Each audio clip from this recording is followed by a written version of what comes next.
ভালোবাসা কোনো আইন কানুন দিয়ে মাপা যায় না, এটা আমি জানি। এটা যে ভালোবাসার বহিঃপ্রকাশ এটাও আমি বুঝি। ভালোবাসাকে আটকায় রাখা যায় না। এটা যে ভালোবাসার অগ্নি স্ফুলিঙ্গ, এটারে কোনো কিছু দিয়ে দামায় রাখা যাবে না, এটা আমি টের পাই। কদরের রাতে দোয়া করলে ওই দোয়া আল্লাহ ফিরায় না। লাইলাতুল কদর খায়রুম মিন আলফি শাহর। আম্মা জান আয়েশাকে আল্লাহর হাবিব শিখাই দিলেন, আয়েশা কদরের রাত যদি পাও এই দোয়াটা করো, আল্লাহুম্মা ইন্নাকা আফুউন তুহিব্বুল। পারেন না এটা? আপনারা মুখস্থ করেন নাই? আল্লাহুম্মা ইন্নাকা তুহিব্বুল আফওয়া ফাআফু আন্নি। আল্লাহ আপনি ক্ষমাশীল, আল্লাহ আপনি ক্ষমা করাকে পছন্দ করেন, আল্লাহ আপনি আমারে ক্ষমা করে দেন। পড়েন আমিন। এই পৃথিবীতে বিশ্বাসের দাম বড্ড বেশি। এই পৃথিবীতে সবচেয়ে দামি জিনিস কি? বিশ্বাস। বিশ্বাস ছাড়া এই জগৎ চলে। এজন্য জ্ঞানীরা বলে বিশ্বাসে মিলাই বস্তু, তর্কে বহুদূর। যাদের মা নাই তারা জানে মা না থাকার কি জ্বালা।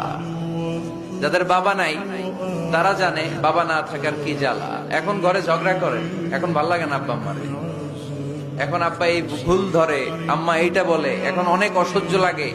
তো যেদিন চলে যাবে ওই দিন বুঝতে পারবেন মাথার উপর থেকে ছাতাটা নাই হয়ে গেছে, বটবৃক্ষটা চলে গিয়েছে, আর উপদেশ দেওয়ার মতো কেউ নাই, কাছে আগলে রাখার মতো কেউ নাই। এজন্য আব্বা আম্মা থাকতে আমরা যেন আব্বা আম্মার কাছ থেকে দোয়া চাই। আব্বা আম্মার এজন্য যুবক বয়সে মসজিদে যাও, এখন তোমাদের রক্ত গরম, যা চাও তোমরা তাই করতে পারো। যেই মুরব্বী বাবাদের দাড়িগুলো পাকা হয়ে গিয়েছে তারাও তোমাদের মতো ওই বয়সটা পার করে এসেছে, ঠিক কিনা? দুদিনের দুনিয়া, অল্প কয়েকটা বছরের ব্যবধানেই তোমার চুলো পাকতে শুরু করবে, তোমার এই রক্ত গরম শরীরটাও ঠান্ডা হয়ে যাবে। তোমার আশেপাশে আর কেউ ঘুরবে না, কেউ তোমারে ডাকবে না, কেউ তোমারে গুনবে না। চিল্লায় বলেন ঠিক কিনা? জুমার দিন সকালবেলা ফজরের নামাজের পর থেকে ফেরেশতারা যতগুলো মসজিদে জুমা অনুষ্ঠিত হয় ওই মসজিদে ঢোকার প্রতিটা দরজার মধ্যে দাঁড়িয়ে থাকে। কারা কারা আগে আগে জুমার নামাজ পড়ার জন্য মসজিদে যায়, প্রত্যেকের নামগুলো একটা জান্নাতের রেজিস্ট্রি খাতার মধ্যে তুলে নেয়। এই নামগুলো স্পেশালি আল্লাহর কাছে পাঠানোর জন্য। সুবহানাল্লাহ কইবেন না?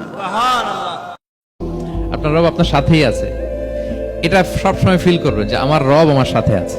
এটা ফিল করলে আপনার মধ্যে যে সাহস আসবে আপনি কল্পনাই করতে পারবেন না যে এত এনার্জি আপনার ভিতরে আসলো কি করে।